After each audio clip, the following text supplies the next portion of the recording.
أعوذ بالله من الشيطان الرجيم. بسم الله الرحمن الرحيم.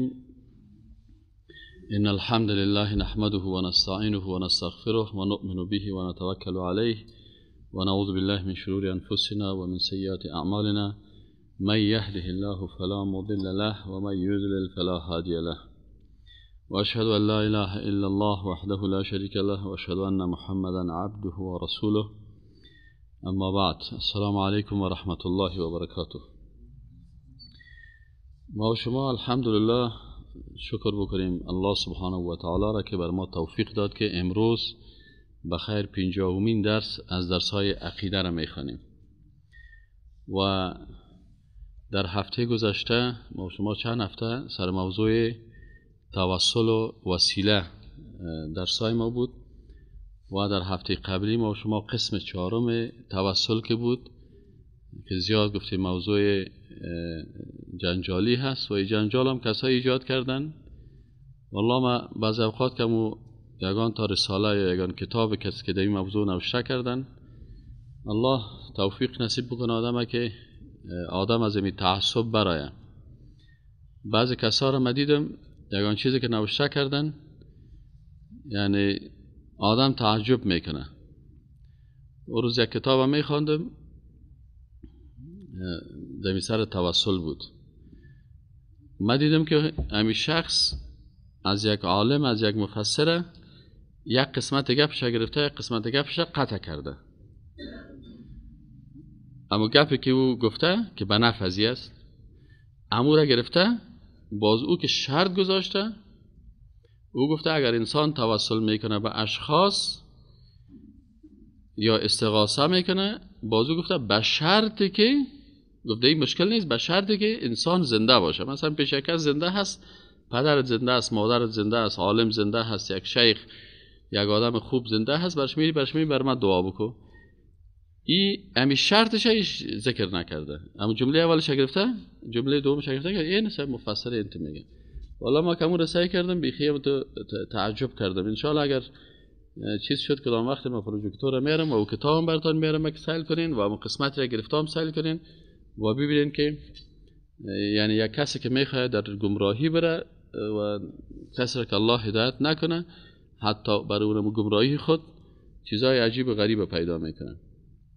به هر صورت ما و شما سر از این بحث کردیم که لفظ توسل که است که حال توسل به اشخاص میگن یا ذوات فاضله میگن، گفتیم که تقریبا چند قسم است. قسم اولشی بود که توسل به اطاعت مثلا از ذوات فاضله یا شخصیت های بزرگی است، مثلا خود شخص رسول الله صلی الله علیه و سلم است. اول قسمش توسل به اطاعت است. مثلا ما اطاعت خود رسول الله صلی الله علیه و سلم اطاعتش یک وسیله هست بر نجات.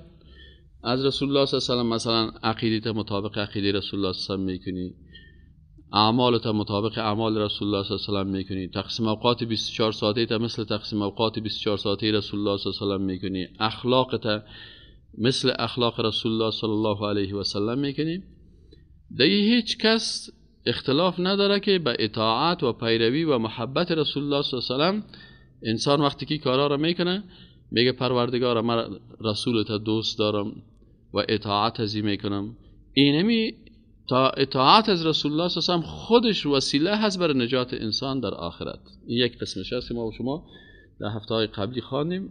و دوم قسم توسل به دعا و شفاعت رسول الله صلی الله علیه و سلم بود که مثلا یک صحابی مبارک می آمد پیش رسول الله صلی الله علیه و سلم، برش میفرمود رسول الله بر ما دعا بکو که من این مشکل دارم، باران نمیشه، دعا کو بر ما، این مشکل دارم، این مریض هستم. و رسول الله صلی الله علیه و سلم برشان دعا میکرد و این هم ما شما در هفته گذشته مثالایش خواندیم.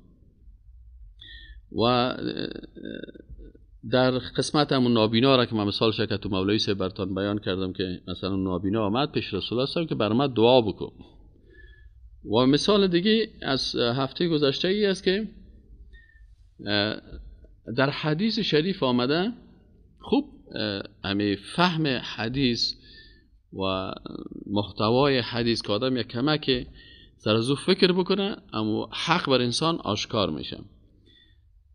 در زمان عمر رضی الله تعالی عنه وقتی که قحطی شد در خلافت آمدن، عمر رضی الله تعالی عنه سعی کنین از کاکای رسول الله صلی الله علیه و سلم که حضرت عباس رضی الله تعالی عنه بود، از این تقاضا کرد که بیا تو دعا کن ما آمین میگیم. و عمر رضی الله عنه خودش چه قسم دعا کرده، متن حدیث چطور است؟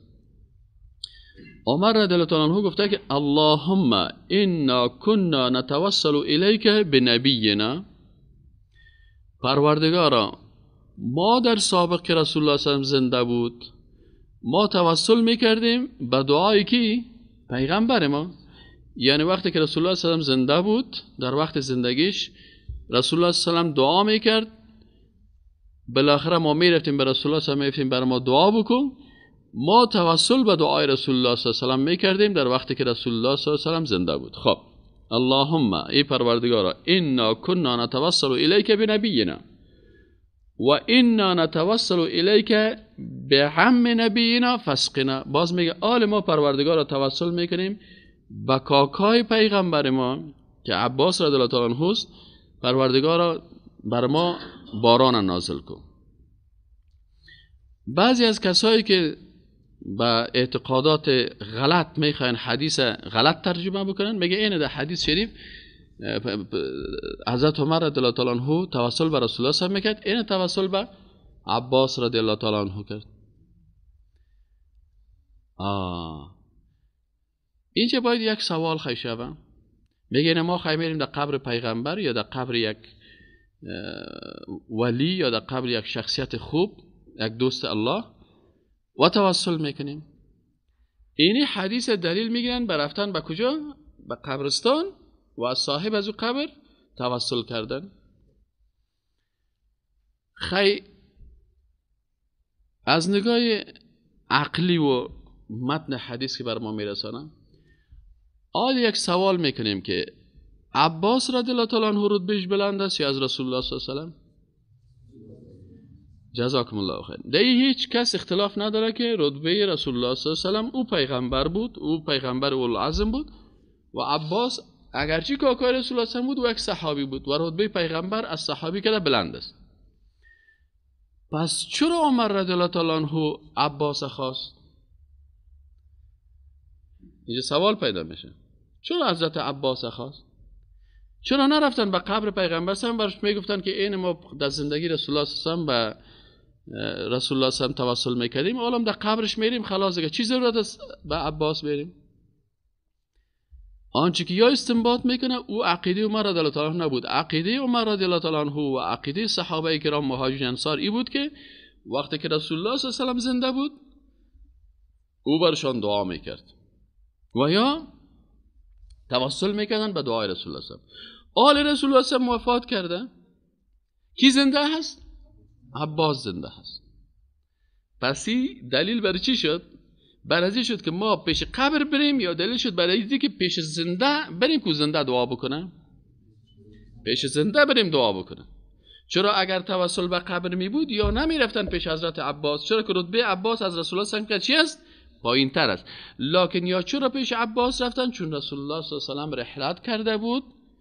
حالا کی برشان دعا باید بکنه؟ کسی که زنده هست. و کی زنده هست حالا فعلا؟ عباس رضی الله عنه. و متن حدیث امی قسم است. اللهم، خوب دقیق شوین، اللهم انا كنا نتوسل الیک بنبینا، پروردگار ما توسل میکردیم به کی؟ به نبی ما که رسول الله صلی الله علیه و سلم است. فتسقینا، پس تو باران میکردی. یعنی وقتی که رسول الله صلی الله علیه و سلم زنده بود رسول الله دعا میکرد، صحابه کرام هم دعا میکردن، پس بر رسول الله صلی الله علیه و سلم ای رسول الله تو دعا بکن و دعا میکرد و باران میشد. پس عمر رضی الله عنه که پروردگار وقتی که رسول الله صلی الله علیه و سلم زنده بود و ما میرفتیم بر رسول الله صلی الله علیه و سلم میگفتیم که بر ما دعا بکن و دعا میکرد، چی میشد؟ سر ما باران میبارید. و انا نتوسل الیک بعم نبینا، حالا که عمر رضی الله عنه خلیفه هست و رسول الله صلی الله علیه و سلم رحلت کرده، در خلافت از کی زنده هست؟ از شخصیت های با تقوا و خوبی که چیز کنه، کاکای رسول الله صلی الله علیه و سلم. پس امروز این به این صحابی جلیل قدر که عم دوست کاکای تو است، ما با دعای هزیم چی میکنیم؟ فسقنا، پس بالای ما بارانا ببارن. این حال در این هیچ شک نیست که توسل با دعای یک شخص صالح از پیغمبر باشه، صحابی باشه، تابعی باشه، تبع تابعی باشه، کدام ولی از اولیاء الله باشه، عالم از علما باشه، متقی از انسانای با تقوا باشه، حافظ قرآن باشه، یک شخصیت باشه، اون خلاص برش میگه. من میرم پیش آقای صاحب بریالای برش میگم آقای صاحب برام یک دعا بکن، من یک مشکل دارم. یک کسی برای من زنگ میزنه میگه استاد من یک مشکل دارم، همین برادرایی که در حلقه درس است برشون بگو که برای من دعا بکنن که الله توسط دعای از اینا که شاگردای هستن که در حلقه درس عقیده میشینن و در درس عقیده رحمت الله نازل میشه، سر از اینا رحمت الله هست، برای من هم دعا بکنن. پس کل ما دست خدا بالا میکنیم، برای از اون شخص دعا میکنیم، هیچ مشکل نداره. اینمی هم یکی از ابواب توسل به ذوات فاضله هست، لکن با دعای از او در زندگیش. و این حدیث دلیل از این هست. قسم سوم که است توسل، که یعنی توسل به اطاعت رسول الله صلی الله علیه و سلم و اطاعت صحابه و اطاعت تابعین و اطاعت تبع تابعین و اطاعت علما و اطاعت اولیاء الله که مطابق منهج از اونا اطاعت بکنی، این کلش متفقن علیه، هیچ مشکل نیست. قسم دوم توسل به دعای نبی صلی الله علیه و سلم، توسل به دعای صحابه کرام، توسل به دعای تابعین و تبع تابعین و دیگه علما و اولیاء الله که زنده باشن، دیگه هیچ مشکل نیست. پس این دو قسم از اقسام توسل به ذوات فاضله هست که دیگه کلگی ما موافق هستیم و عقیده است. و این عقیده خود از اونمو قرآن عظیم شان و سنت رسول الله صلی الله علیه و عمل کرده صحابه کرام گرفتیم. قسم سوم توسل به این است که قسم دادن و سوال کردن به الله، قسم میتی که خدای من تو را قسم میتم به ذات پیغمبر، اینی خطرناک است.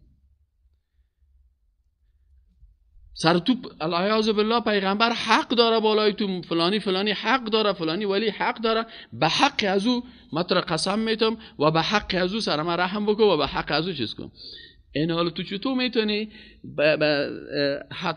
حتی مثلا به نام پیغمبر قسم خوردن نمیتونی؟ تو چطور میخیزی الله را به نام پیغمبر چی میکنی؟ قسم میتی. مخلوق قسم دادن نمیتونی، دیگه مخلوقات دیگه تو ذات خالق متعال به این قسم میتی. از این خاطر اینی موضوعی است که بعضی از اشخاص میخواین که اینه میره به حق فلان و به قبر فلان و با مرده فلان، او خب فوت کرده رفته، رابطهش با دنیا قطع شد. اگر رابطهش با دنیا قطع نباشه، امو ولی از اولیاء الله چرا نمیخواد جهاد نمیکنه؟ چرا رسول الله صلی الله علیه و آله اگر زنده هست در این دنیا چرا نمیخیزه مثلا رهبریت جهاد به دست خود نمیگه، رهبریت جهان اسلامه؟ چون رسول الله صلی الله علیه و آله بل احیاء عند ربهم یرزقون، اینا زنده هستن پیش پروردگارشان در او عالم، اما رابطهشان با این عالمی که ما زندگی میکنیم، رابطه شهید، رابطه کلگی قطع شده است. از این خاطر رسول الله صلی الله علیه و آله در سن 63 سالگی از این دنیا رحلت کرد به دنیای دیگه، در اونجا رزق میخوره، در جنت هستن، در مقام عالی هستن، اما در این دنیا رابطهش قطع شد. از اون خاطر مردم خیسن به عوض رسول الله صلی الله علیه و آله خلیفه ابوبکر صدیق گرفتن. این یک چیز واقعی هست و این چیزی که قرآنی رو تایید میکنه و آدم نباید تو احساساتی برخورد کنه که والله شما پیغمبر هم میگین مرده. بله پیغمبر کل نفس ذائقه الموت، هر مخلوق صاحب نفس مزه مرگ میچشه، حتی ملائکه، حتی تا جبریل و میکائیل. کل شیء هالک الا وجهه، کلگی هلاک میشن بغیر از خالق متعال. و خالق هست دیگه، مخلوقات کلشان. اینا وقتی که اینا میمورن، انک میتون در قرآن میگه که رسول الله صلی الله علیه و آله تو میموری، پس او آیات قرآن است، ما آیات قرآن قبول باید داشته باشیم، احساساتی برخورد نکنیم. لکن در آیت دیگه که خیمه که ولا تقولوا لمن یقتل فی سبیل الله اموات، کسایی که در راه الله یعنی در جهاد فی سبیل الله شهید میشن بر از اونها مرده ها نگوین. باز خود قرآن تفسیر میکنه چی میگه؟ بل احیاء عند ربهم یرزقون. سعی کن بل احیاء در اینجا نه، عند ربهم به نزد پروردگارشان، در مقام عالی که به این دنیا ارتباط نداره، او مقامش از این دنیا که عالی تر است، بلندتر است، در اونجا زنده هستن و رزق میخورن. نبیین، صدیقین، شهدا، صالحین. پس هر دو آیت جور آمد نامد. اگر بگویم که نه پیغمبر در این دنیا زنده هست، پس چندین آیت قرآنی که میگه پیغمبر فوت کرده چی میشه؟ و با سر شخصیت پیغمبر انتقاد وارد میشه که پیغمبر که در دنیا زنده هست چرا پیغمبر نمیخیزه در کل مشکلات که مردم نمیگیم از این دنیا رابطه پیغمبر صلی الله علیه و سلم با رفتنش وظیفهش تکمیل شد. الیوم اکملت لکم. وقتی که اذا جاء نصر الله والفتح آمد صحابه گفتن این فتح و نصرت و کامیابی می. یک صحابی مبارک گریه کرد، پرسان کردن تو چرا گریه میکنی؟ گفت از این سوره مبارک تو استنباط میشه که رسالت رسول الله تکمیل شده، رسول الله صلی الله علیه و رحلت میکنه. متوجه هستی؟ پس رسول الله صلی الله علیه و رسالتش تکمیل شد، از این دنیا رفت خلاص. اینا قسم اینمی توسل وقتی که میکنن که ما توسل به قبر میکنیم، توسل به میریم پیش یک صاحب قبر و بر الله میگیم که به حق فلان و او را قسم دادن است. اینجا میگه یعنی توسل با قسم دادن و سوال نبودن به ذات رسول الله صلی الله علیه و سلم. اینی موضوعی است که ایره قرآن و سنت و علمایی که در این باره علمای عقیده هستن ایره چی کردن؟ میگه که این درست نیست به این شکل توسل. مثلا صاحب تفسیر المنار، صاحب تفسیر المنار چی میگه؟ نوشته میکنه، میگه التوسل به بمعنى الاقسام علی الله بذاته. میگه او توسله که به معنای قسم دادن است به الله، به ذات پیغمبر یا به ذات یا به شخص به یک شخص از اشخاص خوب. فهذا هو الذي لم تكن الصحابه يفعلونه. این مفسر قرآن میگه این قسم میگه صحابه کرام نمیکردن که تو الله را قسم بدی به ذات پیغمبر، ای پروردگارا به حق پیغمبر، ای به حق فلانی، ای پروردگارا به حق شهدا، ای پروردگارا تو را قسم میدیم به حق اولیاء الله.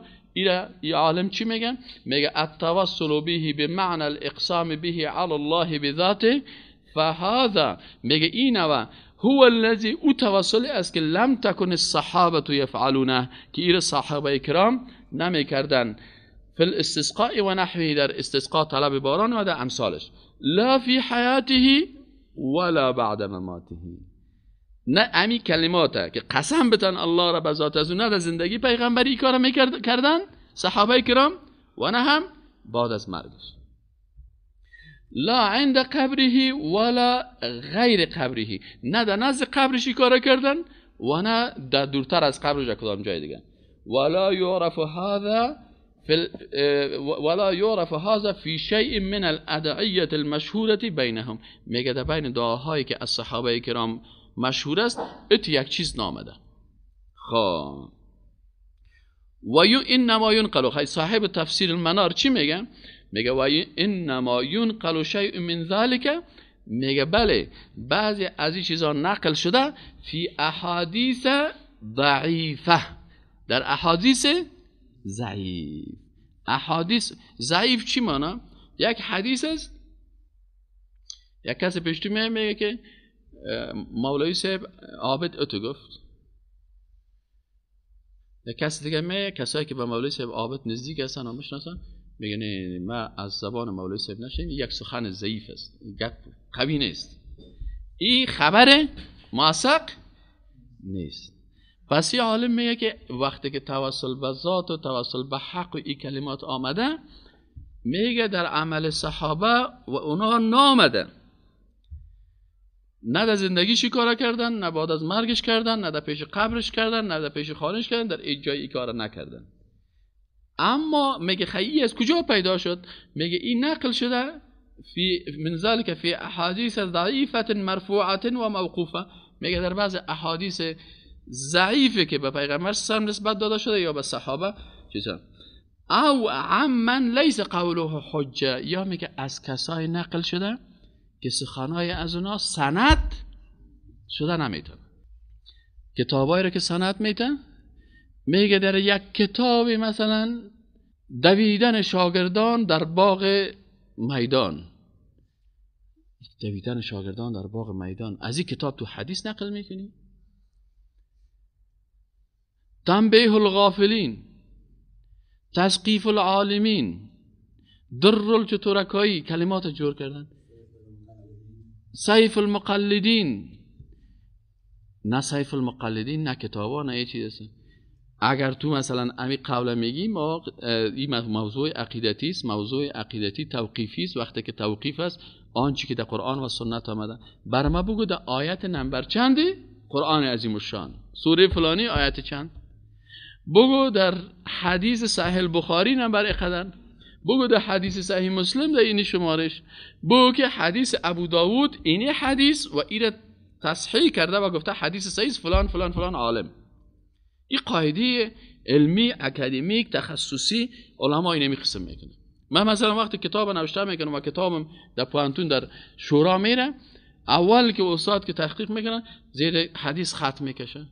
این حدیث در کدام کتاب است؟ باید در کتاب‌های صحیح مشهور که در نزد علما در طول 14 قرن پذیرفته شده. اما یک کتاب یک کس نوشته کرده پشت مسجد پلوخشی دانه 50 روپیه فروخته میره و تو باز از او چی میکنی؟ حدیث گرفته و چی هست؟ اولی کتاب مشکوک است، دوم راویش مشکوک است، سومش سخنش مشکوک است. این در این کتابا هست و متاسفانه این هم تو کتابا را آدرس داده بود، آدرس داده فلانی میگه فلانی میگه فلانی میگه، یا این رو آدرس میتن یا یک کار دیگه بسیار خوب پیدا کردن خو دیدیم. امی هر کسی که سر خو زیاد اعتماد کرد پیش هر کسی که رفتی ولو که مولویان بود نه پیش که رفتی برتگان گپ میزنه، باز میگه برو، باز شب شیطاناش میه، باز صبح میگه که چی خو دیدی، باز صاحب قسم میکنه که شب ات خو دیدم، یک باغ خو دیدم، یک آدم خوب نورانی را خو دیدم، آمد از دستم گرفت دایی داره برد. همین آدم نورانی کی است که تو خو دیدی؟ حالا اکثر در افغانستان بری که در یک جای زیارت جور کردن، میگی زیارت کی هستن؟ والا صاحب یک دوست خدا خو دید که میگه حضرت علی آمد تخت خدا مانده. او نصیب اون تخت حضرت علی چی جور شده؟ یک زیارت کلان زدن که از بری که هیچ چیز نیست، بری که هیچ چیز نیست، کلش خو است، یا احادیث ضعیف است و یا اینو میخو است. از این خاطر صاحب تفسیر منار میگه که دی باره ما چیز را ندیدیم، یا عالم است محقق است، تفسیر چندین جلد نوشته کرده و تفسیرش معتبر است. سپس چی میگه؟ میگه هذا هو الذی قال ابو حنیفه و اصحابه. همین گپ است.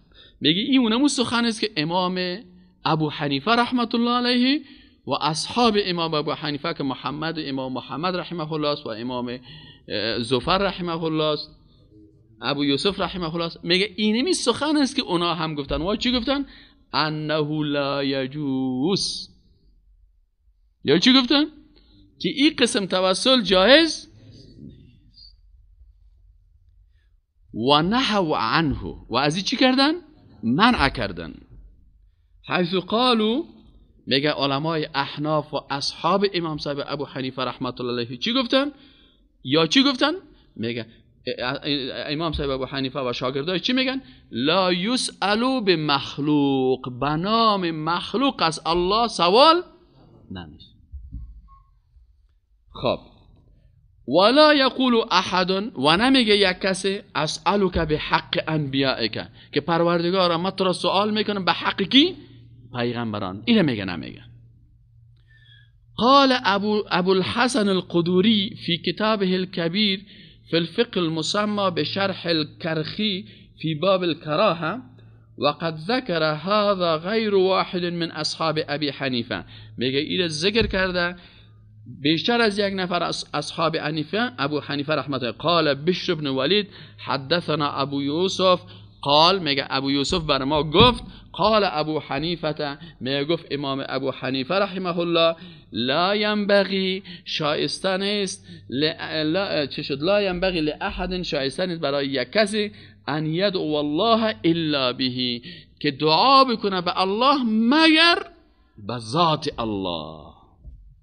پس بگو اللهم ربنا، الهی به عزتت، الهی به جلالت، الهی به عظمتت، الهی به ای که تو غفور هستی، الهی به ای که تو رحیم هستی. الله را دعا میکنی به ذات خود الله بکن، به صفات الله بکن، به نامهای الله بکن.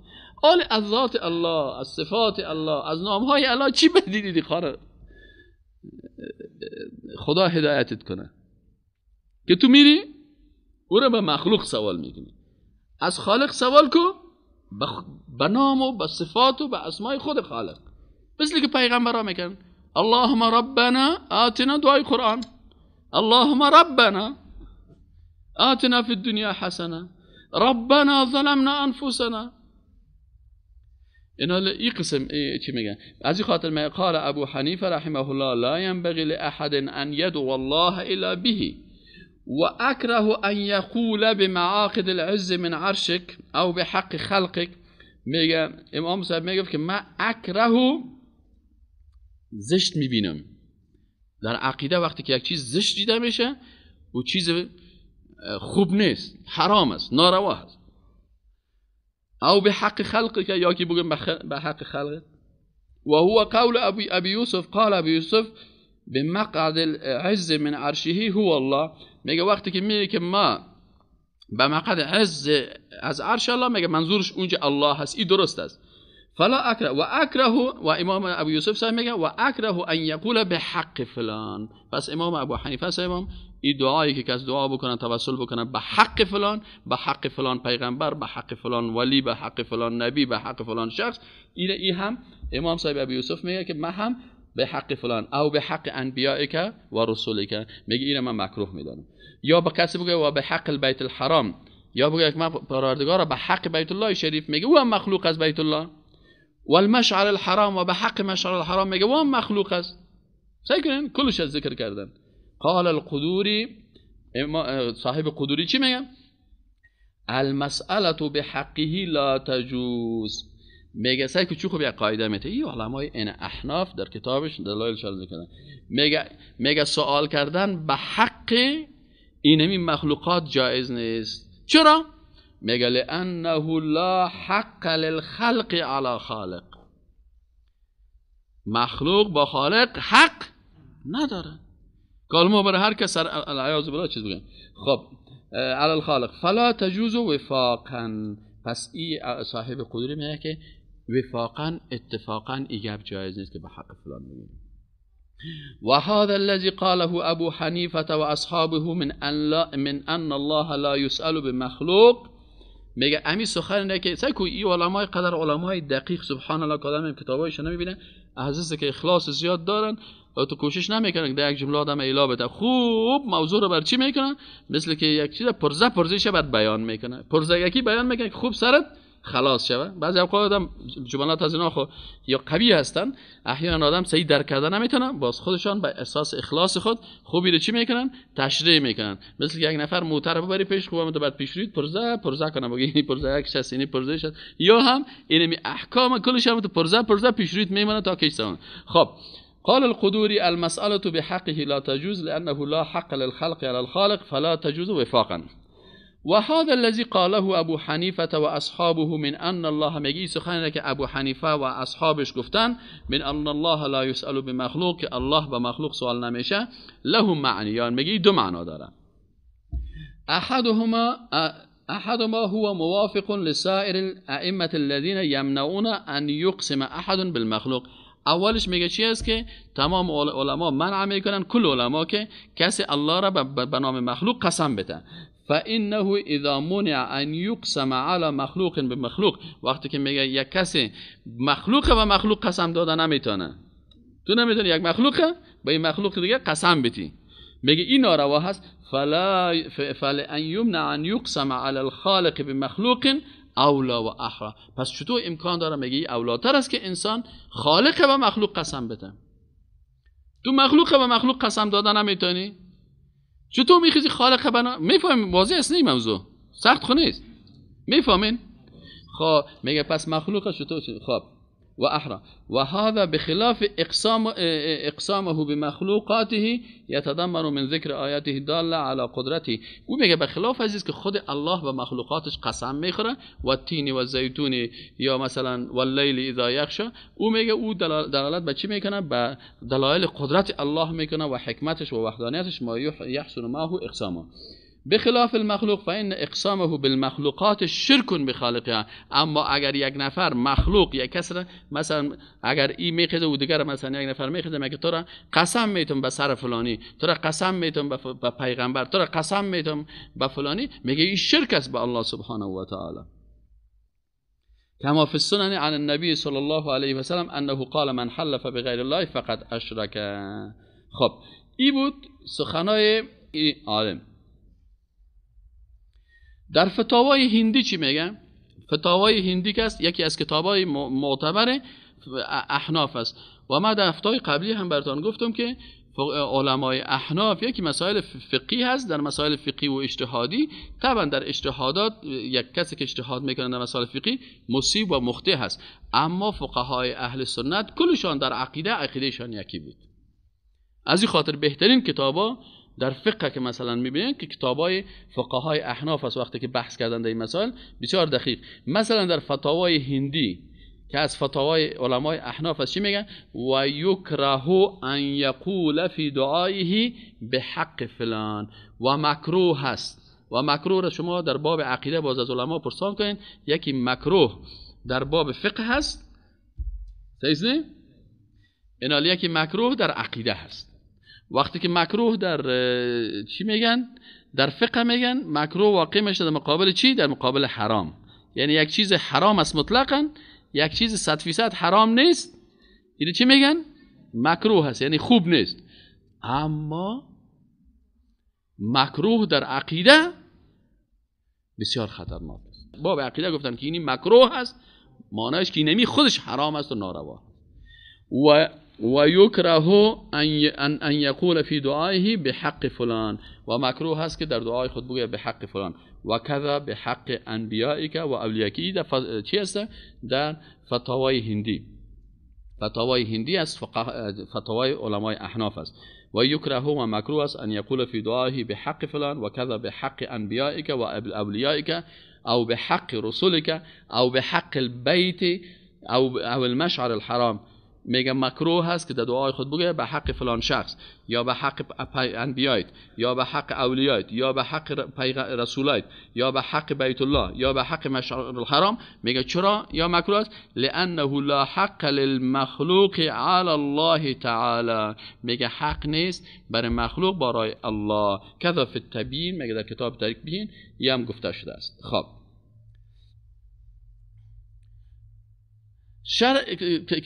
کتاب شرح عقیده طحاویه که از کتاب مهم عقیده در نزد احناف است، ای چی میگه؟ میگه فإن الداعی تارة یقول بحق نبیک او بحق فلان یقسم علی الله باحد مخلوقاته فهذا محظور من وجهین. میگه اگه میگه این به دو شکل این ناروا هست. احدهما، قسم اول چی است؟ انه اقسم بغیر الله. اول او چی کرده؟ قسم به غیر الله خورده.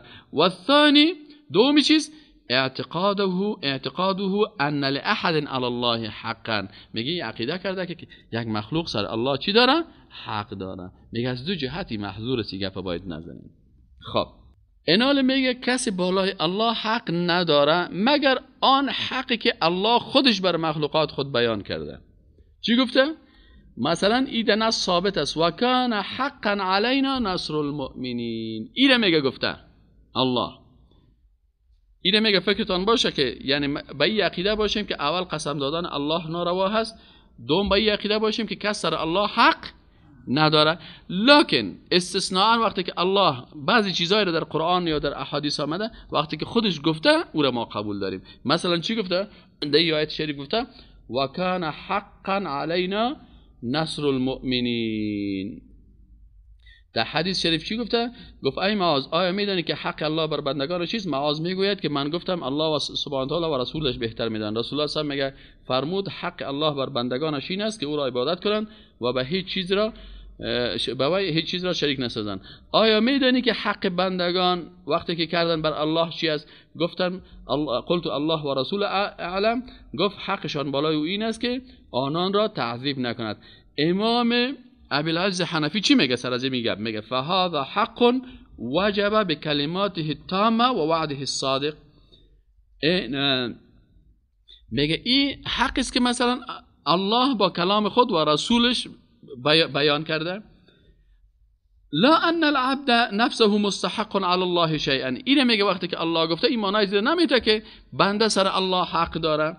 کما یکون للمخلوق، مثل که یک مخلوق بالای مخلوق دیگه حق داره، یک مخلوق سر یک مخلوق دیگه حق داره. اما میگه این معنی زیر نمیده که چی است که مخلوق سر الله حق داشته باشه. اما ای که الله سبحانه و تعالی با امی بزرگی و عظمت خود این تو یک چیز یک حق را گفته، این میگه منصوص است، تنها این در این قسمت قبول میکنیم.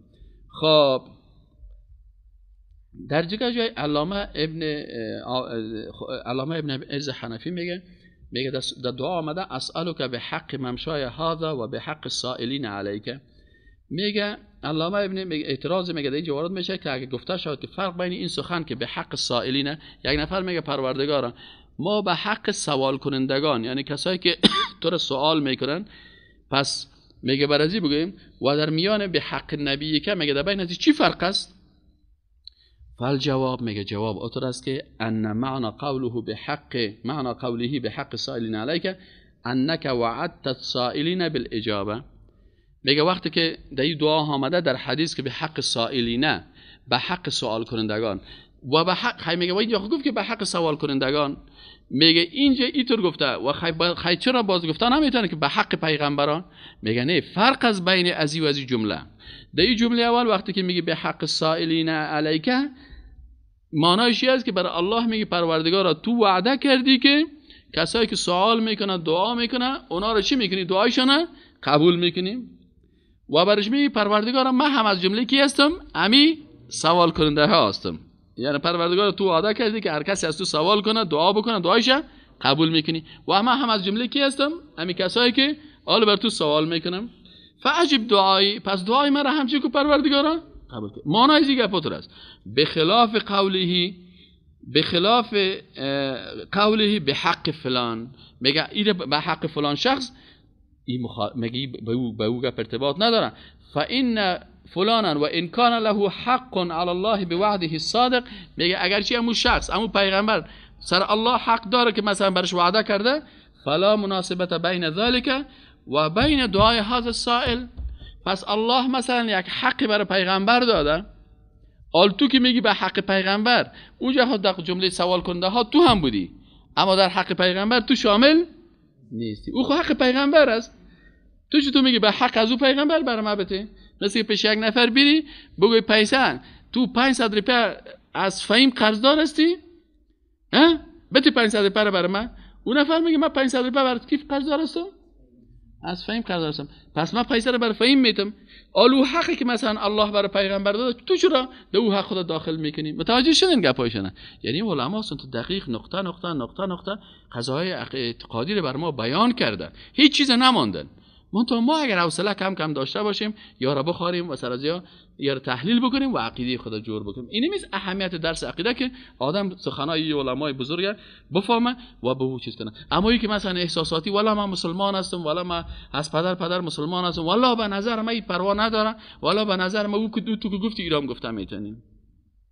اما اگر او تو بگویم که مثلا استاد کوثر گفت که من بر کل تان در جمعه آینده انگور میارم، با اونجا هر کس میتونه که بده حق انگور مرام. صحیح نه؟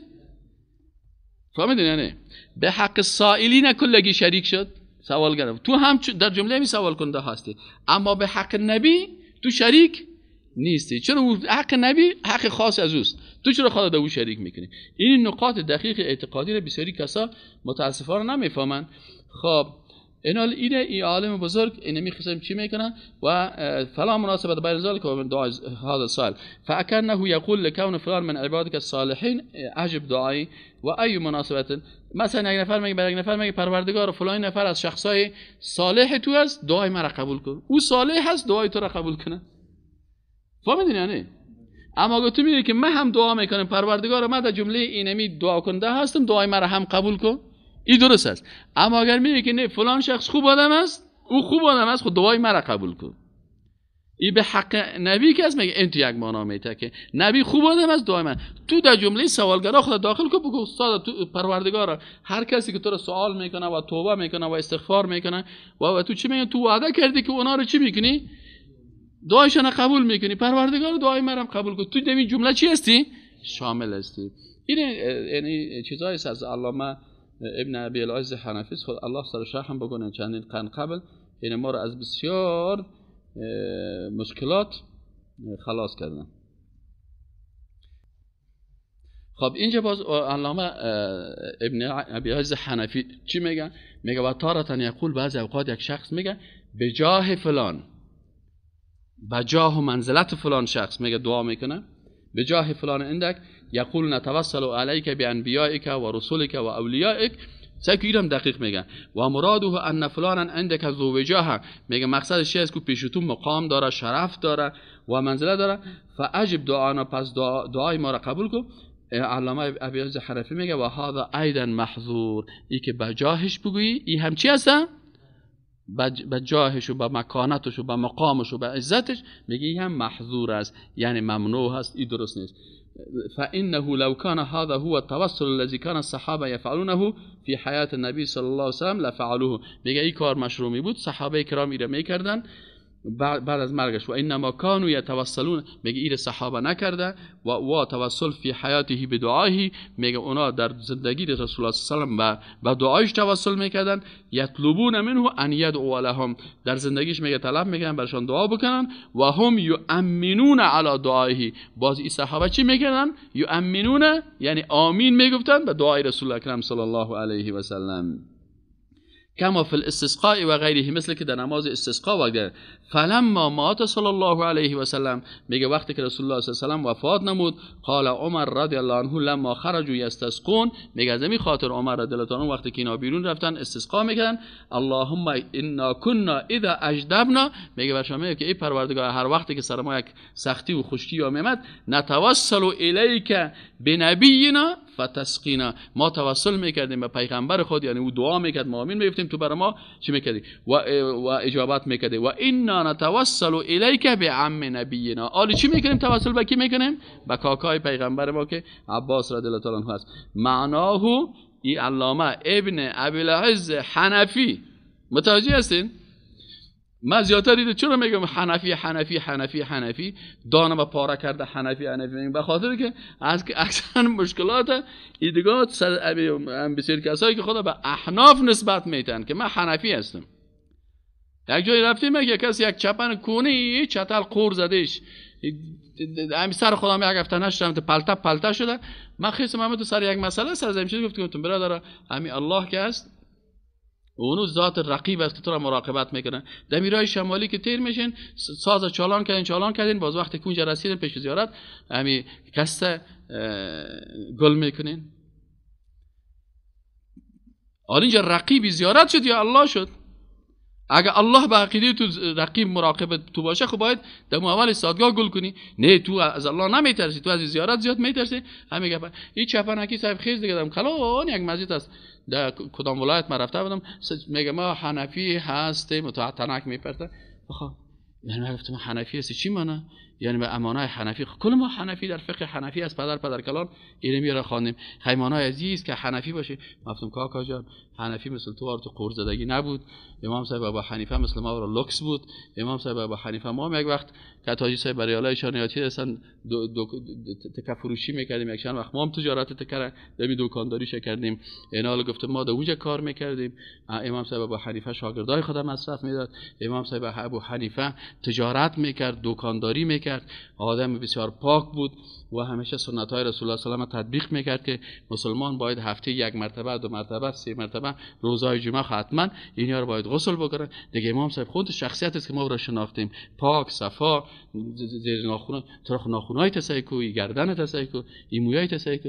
این یا صاحب بر مردم امام صاحب تو نشان دادن، بر مردم تو فکر میکنن که امام صاحب دیگه کدام آدمی بود که یک شاهزادانه بالا پوش پوشیدن و در پیش شاد شمشیر شیشه یک چلتاران در کله خود مانده، باز مردم میاد نه خیر، برعکس است. شخصیت امام صاحب ابو حنیفه رحمت الله علیه ما یک سمستر کامل در ماستری خواندیم. یک سمستر شخصیت از رو کاملا خواندیم. وقتی که شخصیت از رو بخوانی آنقدر او تواضع و اخلاص داشت که حتی وقتی که اجتهاد میکرد باز بر شاگردای خود میگفت که ما خود اجتهاد کردیم، اذا صح الحدیث فهو مذهبی. وقتی که حدیث صحیح یافتی، چرا که صحابه کلش من ندیدیم، ملاقات نکردیم. امام صاحب در کجا بود؟ در کوفه بود. دیگه صحابه در کجا بودن؟ یک تعدادش در کوفه بودن، یک تعدادش در مدینه بودن، یک تعدادش در مکه بودن، یک تعدادش حتی در خراسان افغانستان آمده بودن، یک تعدادش مثلا رفته بودن در مصر بودن، یک تعدادش در شام بودن، در فلسطین بودن، در سوریه، در این منطقه. پس امام صاحب گفت که او احادیثی که بر ما رسیده ما او را گرفتیم، از او استفاده کردیم. او احادیثی که پیش ما تصحیح شده لکن پسان اما حدیث ما بر ما راوی رسیده ما فکر کردیم صحیح هست. تو حدیث صحیح دیگر را یافتی این ضعیف بود. اذا صح الحدیث فهو مذهبی. و اگر ما اجتهاد کردیم برای ما حدیث نرسیده، ما اجتهاد کردیم وقتی که حدیث آمد اذا صح الحدیث فهو مذهبی. مثلا من بر شما میگم، شما از پیش یک سوال میکنین، میگه استاد این مسئله چطور حساب میشه؟ من براتون میگم والله به نظر من وقتی میبینم اینی گپ اینی قسم میشه. جمعه آینده یک کس میگه استاد من سیدی تو رو شنیدم، خودت این تو اجتهاد کرده بودی در صحیح البخاری در صفحه چند حدیث چند حدیث آمدم مخالف آن چی که تو اجتهاد کردی. من برای چی میگم؟ نمیشه حدیث ترک و گپ مرا بگی. اگه من این گپ بزنم من گمراه هستم. من چی میگم؟ میگم اذا صح الحدیث، اونو حدیث صحیح رسول الله صلی الله علیه و سلم که وحی است از جانب الله. و اخلاصی که ما داریم، اخلاص امام ابو حنیفه رحمت الله علیه به میلیون ها درجه از اخلاص ما کرده چی بود؟ بلندتر بود و رتبهشان بلند بود و مقامشان بلند بود. او تابعی بود، ما تابعی نیستیم. او در خیر القرون واقع است، ما در شر القرون واقع هستیم. در وقت واقع هستیم که همو سر کسایی که اعتبار میکنیم که اینی بسیار خوب آدم است پیش از او چه میگیم، دیگر میگیم خود از او 16 جای پنچری داره. حدیث بر ما غلط ترجمه میکنن، آیت بر ما غلط ترجمه میکنن، آیت و حدیث به نفع کفار ترجمه میکنن. تولا عوضی که تولا به مسلمان ها بکنه و تبرا از کفار بکنه، تولا با کی میکنه؟ دوستی با کی میکنه؟ با کفار و دشمنی. ما خدای نی اصل قرار داریم، ما بسیار فتنه ما چی است؟ از فتنه های خطرناک. اونا خو در عصری بودن که اکثریت کامل از اونا اگر 2 منافق بود 98% مردم چی بودن؟ مخلص با ایمان. حالا در وقت ما که از چی است؟ برعکس است. اگر 2 مخلص میفی 98 منافق. این حال بذاری چی است دیگه. از این خاطر این حال او علمای محترم به این شکل چی کردن؟ تشریح کردن، توضیح کردن و هیچ چیزی از دین نگذاشتن. و در قسمت احادیث ضعیفی که در باب توسل وارد شده، این ان شاء الله در هفته آینده باز ما و احادیث جمع کردیم که استدلال میکنه بعضی کسا و بعضی احادیث.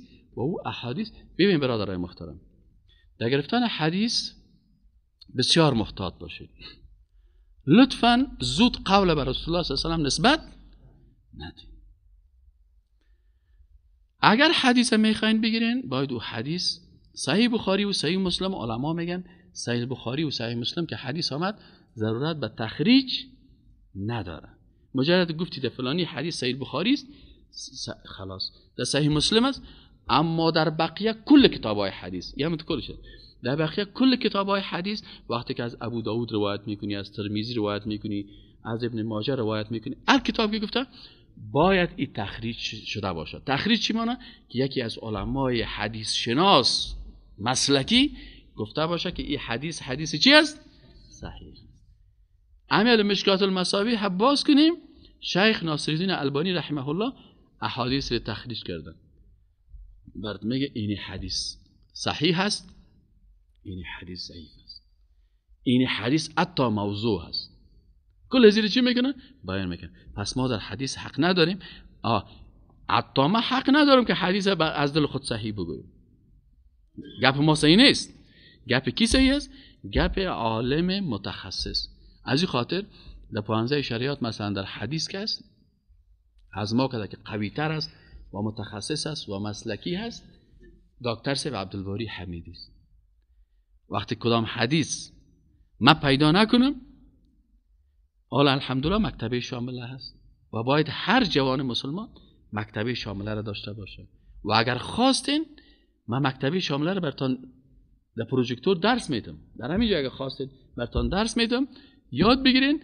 حداقل وقتی که حدیث میه پالیدنش هم میفهمی، همین که سهل کنی باز اونجا تایار گفته دم زیرش ولو که عربی رو صحیح یادم نداشته باشی حداقل هم حدیثی که متن نداشته باشی عاجل برای در مکتب شامله میکشه و بیان میکنه که اینی حدیث فلانی عالم فلانی عالم فلانی عالمی که متخصص حدیث است اینا گفتن که حدیث چی است ضعیف است. از این خاطر قبل از اینکه مکتب شامله رو صحیح بلد نبودم همین حدیث که پیشم پیدا میشد خودم هم مشکل داشتم. الله عفو میکنه در سال اول که استاد بودم بعضی احادیث روایت میکردم نمیفهمیدم. پس آن وقتی که متوجه شدم باز میرفتم پیش دکتر صاحب عبدالباری باشم میگفتم دکتر صاحب این 3 حدیث است امیر خیر لطف بکو برام تخریج بکو. باز او احادیث در ورق میبرد در خانه خود باز 2 روز بعد 3 روز بعدش برام میآورد باز من میگفت که این حدیث صحیح است این عالم گفته و این حدیث چی است ضعیف است این در کتابت نقل نکو. این حدیث هیچ حدیث نیست موضوع است ساخته است. چرا دروغ گفتن بالای پیغمبر خود رسول الله میگه که دروغ گفتن بالای من مثل دروغ گفتن بالای یک شخص عادی نیست. چرا که اگر تو سر یک شخص اگر یک دروغ میگی که استاد دایی این تو گفت خب استاد دایی خو یک آدم عادی هست اما اگر میگی رسول الله صلی الله علیه و تو گفت در اینجا تو چون سخن رسول الله هم وحی آسمانی است یکی وحی خفی است یکی جلی. پس احادیث صحیح رسول الله هم وحی خفی است. این وقتی که اینو میگی در حقیقت وقتی که بی تفاوت هستی تو دروغ بر رسول الله صلی الله علیه و گفتی. از او خاطر رسول الله میگه من کذب علی متعمدا فلیتبوأ مقعده من النار. کسی که قصدن سرمت دروغ میگه باید جایگاه خود در کجا جور بکنه داتش دوزخ. اینی قدر خطرناک است. از این خاطر ان شاء الله جمعه آینده بخیر ما شما احادیثی که درباره توسل گفته شده و احادیث ضعیف است اینم براتون جمع میکنم و هم براتون میگم که کی را گفته که ضعیف است. متوجه شدین؟ یعنی قبلا مستند میگیم که اینی در فلانی عالم در فلانی کتاب در اینی فلانی جای گفته که اینطور است. باز شما خودتان میفهمید که همین کسایی که به استدلال میکنن. اما بعضی کسای دیگه از پشت از این نمیگرده که چی است میخوای به اون راهی که من روان هستم بر از اون دلیل پیدا کنم بازو پشت سعی. از این خاطر همین کتابایی که احادیث تخریج نمیکنن سر از این کتاب اعتماد نکنید. سر کدام کتاب اعتماد کنین که در حاشیه کتاب یا بعد از حدیث نشته کرده باشه که یه حدیث فلانی عالم گفته که چی است صحیح هست. اینی باید سر از او کتاب. اما سر کتابایی که مثلا حدیث نقل میکنه و نمیگه که کی صحیح گفته کی ضعیف گفته سر از او کتاب هیچ وقت باور نکنید. سبحانك اللهم و بحمدک اشهد ان لا اله الا الله و استغفرک و اتوب